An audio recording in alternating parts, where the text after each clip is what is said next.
So let's check your answer here. If you used option 1 to save the parenthesis math for last, yours would have looked like this solution. Opposite first of multiplying by 3 is to divide by 3 on both sides. Notice that the m minus 2 bundle gets all moved down below. We don't need parentheses anymore because there's nothing else going on there. So then you would be ready for your inverse number 2 to undo the subtraction that was inside the parentheses last. The opposite of that would be adding 2 to both sides, and we find the solution to be m has a value worth 10. If you use the distributive property option, your equation would have looked like 3 times m take away 6 equals 24. Your first inverse would have been adding 6 because we can undo addition or subtraction first when we don't have parentheses. The 6's are opposite. Notice that the 3m bundle moved all the way down. And then we did the opposite of multiplying by 3, which is to divide by 3 on both sides as inverse number 2.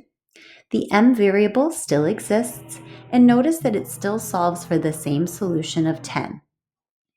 How'd you do? Did you choose a strategy that allowed you to be successful when parentheses were involved? My next example here uses a word sentence. So the first thing I'm going to need to do is to write that equation. Twice w is a multiplying w by 2. Take away is my subtraction. 3 totals is my equal sign. And then 19. So my inverse number 1 is going to be to undo the addition or subtraction first.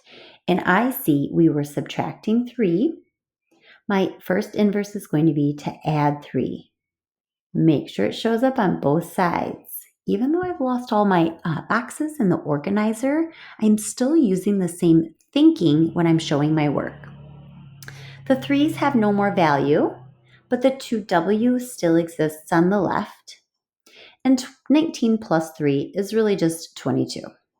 Now I'm ready for inverse number 2, which is the opposite of multiplication or division when parentheses are not involved. And since I'm multiplying by 2, I need to do the opposite, which is to divide by 2. And I'm going to show my division this way because that still means divide by 2. The 2's are opposites. Multiplying by 2 and dividing by 2 have a value of 1, and we're really left with just 1w.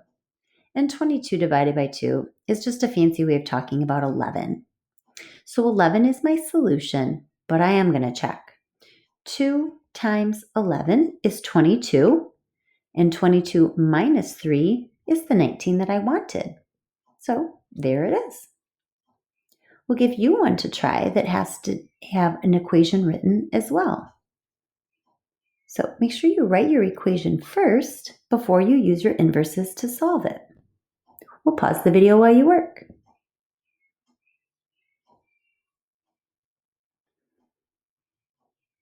So check that you wrote the equation correctly.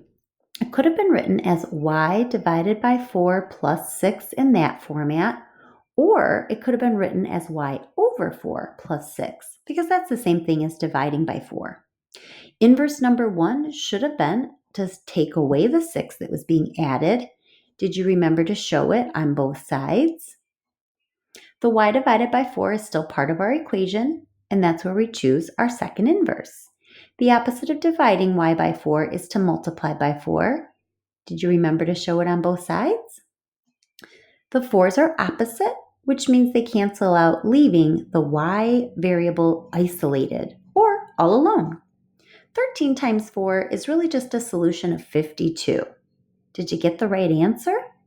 We can check and see if it works by doing 52 divided by 4 and then adding 6 to our total. How'd you do? Were you successful with this two-step equation?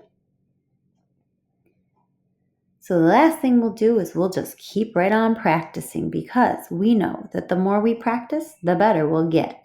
So we'll be solving task cards. Remember to use the setup or structure to show them the way the examples below are showing. Happy practicing!